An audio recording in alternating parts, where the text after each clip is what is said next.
McCarthy prepares his opening debt limit bid, and it's full of potential pitfalls. Speaker Kevin McCarthy is accelerating the long-stalled push for a unified House GOP strategy in Washington's high-stakes debt ceiling standoff. But his opening offer on the debt limit is riddled with potential political pitfalls, including an expiration date that would tee up another high-stakes fiscal fight just months before the 2024 presidential election. McCarthy and his team will brief lawmakers during a conference call on Sunday, according to two House Republicans. They then plan to present a menu of debt limit options in person when Congress returns next week: several types of massive spending cuts, stricter rules for government social programs, and new energy policies. The House GOP has a limited time to come together with only 4 votes to spare as it eyes a vote by late May, according to a third Republican lawmaker close to the talks. The party's list of potential demands, which includes an across-the-board cut to discretionary spending and stricter work requirements on programs like food stamps, is likely to change as House Republicans hash out a formal bill over the coming weeks. One big flashpoint: they're proposing to raise the debt limit for just 1 year, triggering another battle over the federal purse in the middle of the 2024 presidential primaries.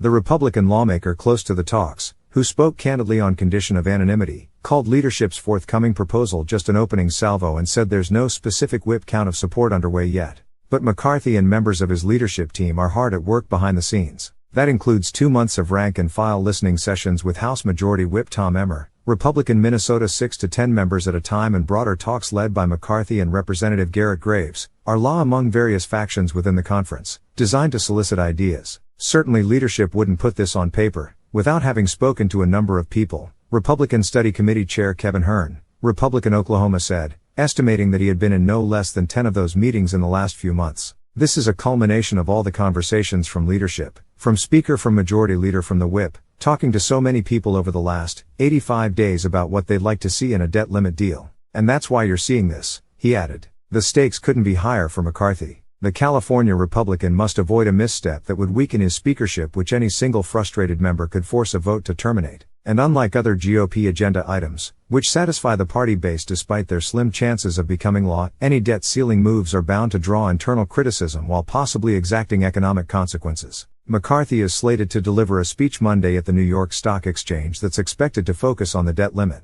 The flurry of new activity comes as the nation's borrowing power to pay its bills is set to run out as soon as this summer. Privately, Democrats close to party leadership said the entire GOP list is a non-starter. President Joe Biden's party continues to insist it will accept nothing other than a clean debt limit lift. In addition, McCarthy will have to contend with several cooks in his own financial kitchen. No less than 4 factions within his conference are already floating their own ideas as they try to shape McCarthy's initial bid. The more centrist Main Street Caucus, in a letter to McCarthy on Thursday, reiterated its support for the California Republican, while outlining its own debt priorities. Those include clawing back unspent coronavirus relief cash, reversing Biden's student loan relief moves, and forming a commission that would propose ways to shore up Medicare and Social Security without cutting benefits. This letter outlines those proposals that have garnered the most support from our caucus, and we have every confidence they can secure 218 votes in the U.S. House of Representatives. Main Street Chair Dusty Johnson, R.S.D. and Vice Chair Stephanie Bice, Republican Oklahoma, wrote,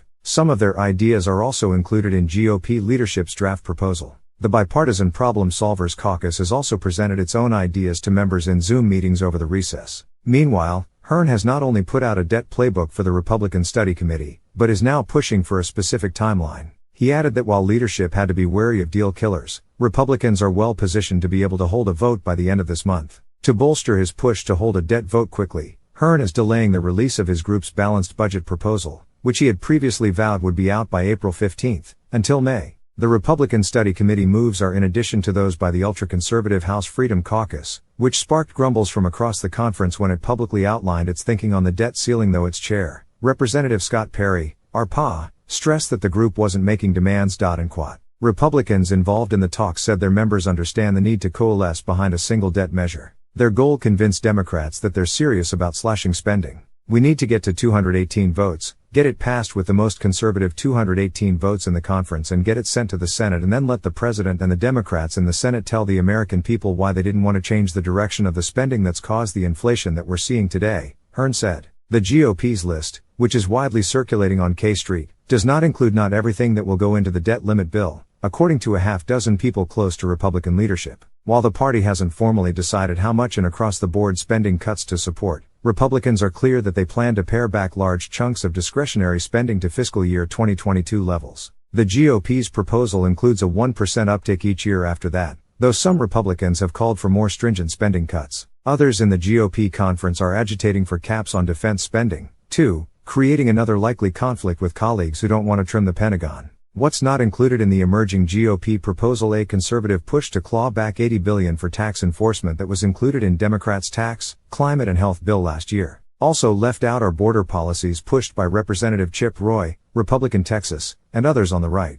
Caitlin Emma, Meredith Lee Hill and Olivia Beavers contributed.